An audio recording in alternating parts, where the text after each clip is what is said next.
Hello everyone, welcome back to my channel E-Shiksha with Prerna. Let's start a equivalent resistance between point A and B. We have given a complicated circuit. How can we solve this type of problem? We have to follow some steps to solve this kind of problems. Like first we have to mark the junction. सबसे पहले हमें junction की marking करनी होती है. Junction किसे कहते हैं? जंक्शन वह पॉइंट होता है जहां पर 3 और मोर देन 3 ब्रांचेज आकर मीटअप करती है. अगर हम देखते हैं यहाँ पर 1 2, वैसे जनरली 2 और मोर देन 2 पे भी हम काउंट कर लेते हैं. तो यहाँ देखिए 1 2 एंड 3 रास्ते जा रहे हैं, तो इसे भी हम जंक्शन कहेंगे. यहाँ पे देखिए अगर आप देखते हैं 3 ब्रांचेस मिल रही है 1 2 एंड 3, तो ये भी एक जंक्शन पॉइंट होगा. यहाँ पर अगर हम देखते हैं यहाँ पर ये 1 2 एंड 3, यहाँ पर और ये सारे सबसे पहले हमने जंक्शन पॉइंट मार्क कर लिए. Then assign potentials. फिर सेकंड स्टेप हमारी होगी कि इनको पोटेंशियल असाइन करना होगा. तो आप as you well know current flow always from high potential to low potential. एक पॉइंट को हमें हाई पोटेंशियल देना होगा और दूसरे पोटेंशियल को दूसरे पॉइंट पर हमें लो पोटेंशियल रखना होगा. तो इसके लिए हम ए पॉइंट पर हाई पोटेंशियल वी डिनोट कर देते हैं. अपनी आर्बिट्रेरी अपनी इच्छा के अनुसार हम यहाँ पर दे सकते हैं. सेकंड हमने यहाँ पर 0 असाइन कर दिया है. और थर्ड अब देखिए क्या करते हैं, जहां पर बीच में पोटेंशियल्स हमेशा वहां पर सेम रहते हैं, उन पॉइंट्स पर सेम रहते हैं जिनके बीच में कोई भी रेजिस्टेंसेस नहीं आ रहे हैं. तो देखिए यहाँ पर अगर हम देखते हैं तो इस ब्रांच पर कोई भी रेजिस्टेंस नहीं है, यानी यहाँ पर भी पोटेंशियल वी ही रहेगा, यहाँ पर भी वी ही रहेगा. यहाँ पे 0 है तो यहाँ पे भी 0 ही रहेगा. और ये बीच में आ रहा है तो अब इसको अलग से नाम दे देते हैं वी डैश. तो अब देखिए अब हमको क्या करना है, थर्ड स्टेप फॉलो करना. और थर्ड स्टेप हमारा क्या है, रीड्रॉ द सर्किट.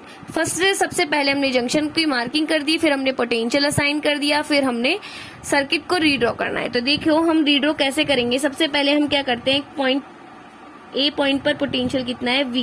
तीनों पोटेंशियल्स को लिख लेते हैं. एक V पोटेंशियल, एक V डैश पोटेंशियल और एक यहाँ पे 0 पोटेंशियल है. तीनों पोटेंशियल लिख लिए, एक V डैश और 0. अब हम सिंपली देखते जाते हैं. V से 0 के बीच में कितना है, V से 0 के बीच में 5 ओम है. तो V से 0 के बीच में यहाँ पर हम 5 ओम रेजिस्टेंस कनेक्ट कर देंगे. ये 5 ओम रेजिस्टेंस. V से 0 के बीच में अगर हम देखते हैं कितने ओम का रेजिस्टेंस है, V से 0 के बीच में यहाँ पर अगर हम देखते हैं 5 ओम का रेजिस्टेंस है. इसे भी हमने कनेक्ट कर दिया. यहाँ से V से अगर हम देखते हैं V से V डैश के बीच में कितना है, V से V डैश के बीच में यहाँ पे है 10 ओम. ये 10 ओम रेजिस्टेंस हमने कनेक्ट कर दिया. यहाँ से V से V डैश के बीच में ये भी 10 ओम है, तो यहाँ से हमने इसे भी 10 ओम कनेक्ट कर दिया. यहाँ पर अगर हम देखते हैं 0 से V डैश के बीच में 10 ओम है, तो हमने इसे भी कनेक्ट कर दिया. सिमिलरली 10 ओम 0 से V डैश के बीच में ये 10 ओम. अब ये सर्किट हमारे लिए बहुत इजी हो जाएगा क्योंकि हमें दिख रहा है ये दोनों पैरेलल है. तो सबसे पहले इन पैरेलल को सॉल्व कर लेंगे. तो हम किस तरह से सॉल्व कर सकते हैं इसको, हम जानते हैं 10 इंटू 10 अपॉन 10 प्लस 10 5 ओम आ जाएगा. ऐसे ही ये भी 5 ओम आ जाएगा. ये 5 ओम और 5 ओम दोनों रेजिस्टेंस सीरीज में हो जाएंगे. यानी अब हमारा सर्किट क्या हो जाएगा, सर्किट कुछ इस तरह से हो गया है. यहाँ पे 5 ओम आ गया, यहाँ पे 5 ओम आ गया है. ये V है, ये 0 है, ये V डैश है.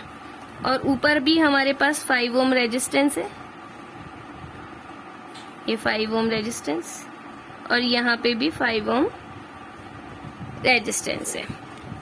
अगर हम देखते हैं अब इसको तो वेरी इजीली हम सॉल्व कर सकते हैं. 5 किस में है, सीरीज में, तो 5 प्लस 5 डायरेक्ट सम करके हमारे पास 10 आ जाएगा.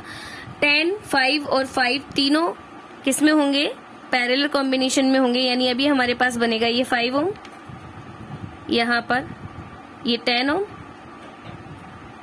और ये 5 ओम. ये तीनों किस में होंगे, पैरेलल कॉम्बिनेशन में होंगे. 1/5 plus 1/10 plus 1/5 is equal to 1/R equivalent जिसे आप कहेंगे। तो यहाँ पर जब आप इसका एलसीएम लेंगे 10 1 2 + 1 + 2, इसका R इक्विवेलेंट आपके पास आ जाएगा 2 ओम।